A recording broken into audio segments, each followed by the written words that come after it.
اعوذ باللہ من الشیطان الرجیم بسم اللہ الرحمن الرحیم۔ آخر الزمان کی آخری گھڑیاں جب ایک آگ لوگوں کو دھکیلتی ہوئی میدان حشر تک لے جائے گی اور پھر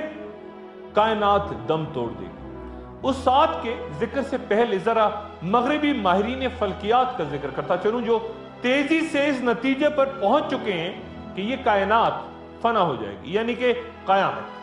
اور اگر اربوں ڈالرز اس ریسرچ پر خرچ کرتے یہ لوگ 1400 سال پہلے قرآن شریف کا مطالعہ کر لیتے تو شاید اتنا عرصہ لوگوں کو مختلف گمراہ کن پیچیدگیوں میں نہ الجھاتے۔ تاریخ سائنس کی سب سے مایوس کن پیش گوئی ایک جرمن سائنسدان ہرمن وین ہیلمہولٹز نے اس طرح کی کہ کائنات مر رہی ہے۔ آئنسٹائن کے نظریے کثافت کو جب کائنات پہ لاگو کیا جائے تو یہ طے ہوتا ہے کہ کائنات لامحدود ہے،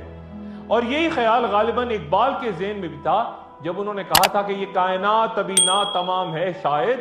کہ آ رہی ہے دمادم صدائے کن فیکون۔ اس کائنات کی کوئی واضح حد بندی نہیں کہ اس سے فرار ہوا جا سکے، اور اگر اس کائناتی پھیلاؤ کی رفتار خاص حد سے زیادہ ہے، نتیجتاً ہٹتی کہکشائیں کائنات کے دوسرے تمام مادے کی مجموعی تجاوزی قوت سے کشش پہ غالب آ کے فرار ہو جائیں گی، اور پھیلاؤ ہمیشہ جاری رہے گا، اور کائنات اس کے بعد پھر واپس سکڑنے لگے گی۔ تجاذب کی قوت کو یوں تصور کریں کہ جو اوپر جاتا ہے وہ لازماً نیچے بھی آتا ہے، اور اگر وہ زمین کی کشش کے دائرے میں ہو اور اگر حرکت ایک رفتار سے زیادہ ہو جائے تو پھر اس کشش سے آزاد ہو کے وہ خلا میں چیز نکل جاتی ہے۔ لیکن پھر سوال یہ کہ کائنات کے پھیلاؤ یا اس کی حرکت کی رفتار کیا ہے جو کم ہو جائے گی اور یہ سکڑنے لگے گی، اور بالآخر اس کی کہکشاؤں کے نچلے یا واپسی کے سفر کا آغاز ہوگا جب تصادم مثلاً مدھم یا مردہ ستارے، سیارے، ان کے ٹکڑے یا بلیک ہولز یا گیس و غبار جو کہ غیر مرئی ہیں، اور پھر کہکشاؤں کا درمیانی حصہ بھی خالی نہیں، اور وہاں بھی بڑی تعداد میں ایسے اجسام یا گیسیں موجود ہیں۔ ہماری کہکشاں میں جو 100 ارب ستارے نور افشاں ہیں ان میں سے ہر ایک کا انجام متعین ہے، یہ سب ایک لمحہ بجھ جائیں گے اور ان کی جگہ کہکشاں کے مرغولہ نما تاروں میں شامل ہوتا جا رہا ہے، آخر کار ختم ہو جائے گا، اور ہر لمحہ پھیلتی کائنات بالآخر اپنے اس ماخذ سے، اس مادے سے محروم ہو جائے گی، اور روشنی کا یہ دور بالآخر کائنات سے ختم ہوگا، یعنی ایک ایسی کائنات جو ایک وقت میں مکمل طور پہ خالی ہوگی، اندھیرا، یعنی لامحدود خلا میں مادے کی انتہائی محدود مقدار۔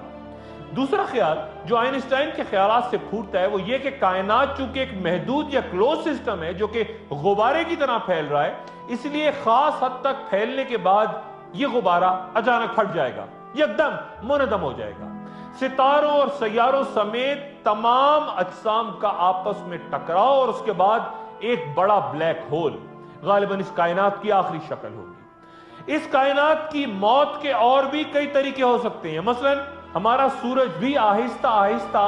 ارتکاز کے مراحل طے کرتا بڑے سرخ سخام یعنی ریڈ جائنٹ کی صورت اختیار کر لے، جو کہ اس کے موجودہ حجم سے 256 گنا بڑا ہوگا، اور پھر تیزی سے یہ سورج اپنی موت کی طرف بڑھے گا، اور اسی طرح دھماکے سے تباہ ہو جائے گا جس طرح سپر نووا ستارہ اپنی کہکشاؤں کے ساتھ فنا ہو گیا تھا، اور آخری ستارہ جو اس انجام سے دوچار ہوا تھا ماہرین فلکیات اسے کیپلر کا نام دیتے ہیں، کیونکہ زمین سے کچھ 20,000 شمسی سالوں کے فاصلے پہ ہوتی یہ بربادی 1604 عیسوی میں اٹلی کے کیپلر نامی سائنسدان نے اتفاقی طور پہ اپنی آنکھوں سے دیکھی تھی، اور یہ منظر 3 ہفتوں تک دنیا میں دیکھا جاتا رہا تھا۔ اس انجام سے دوچار ہونے کے بعد ہمارے سورج کی گرم گیسوں، شعلوں اور ان کے ٹکڑوں سے تمام سیارے بشمول ہماری یہ زمین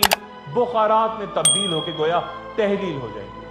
شاید راک کی صورت کہیں دور خلاؤں میں بکھر جائیں گے۔ سائنسدانوں کا کہنا ہے کہ 5 ارب ہزار گنا زیادہ ہو جائے گی تو زمین کا تمام پانی پہلے نقطہ خلاؤ تک پہنچے گا، اور پھر سب کچھ گرم گیسوں کی صورت زمین کے گرد ایک غلاف سا